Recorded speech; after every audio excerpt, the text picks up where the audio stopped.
1962இல் நடிகர் திலகம் கலை தூதராக அழைக்கப்பட்டு அமெரிக்க அரசால் கௌரவப்படுத்தப்பட்டார். இதற்காக சிவாஜி அமெரிக்கா சென்று திரும்பிய போது தென்னிந்திய நடிகர் சங்கத்தின் சார்பில் அவருக்கு மாபெரும் வரவேற்பு அளிக்கப்பட்டது. மேலே எம்ஜிஆர் சிவாஜி பற்றி சொன்னது அவ்விழாவில்தான். அப்போது தென்னிந்திய நடிகர் சங்கத்தின் தலைவர் எம்ஜிஆர் தான். அவ்விழாவில் எம்ஜிஆர் சிவாஜி பற்றி சொன்னது, நல்ல குணங்களுள்ள பாத்திரங்களில் நடித்து மக்கள் மனதில் இடம்பெறுவது எளிது என்று கூறலாம். பாத்திரம் மக்கள் மனதில் பதியுமானால் அதனை ஏற்கும் நடிகரும் இடம்பெறுவது இயற்கை.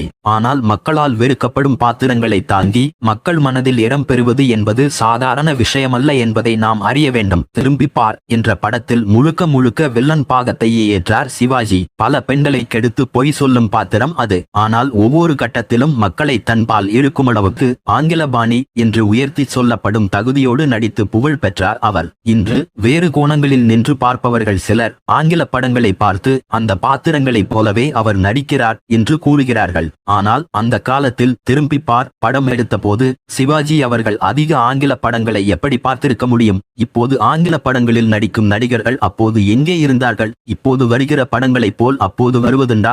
ஏற்று நடிக்கும் பாத்திரங்களுக்கு அவர் அற்புத மெருகேற்றி ஒப்புயர்வற்ற நடிக்கும் போது அந்த நடிப்புக்கு பிறப்பிடமான பயிற்சியையும் தேர்ச்சியையும் அல்லவா நாம் போற்ற வேண்டும்.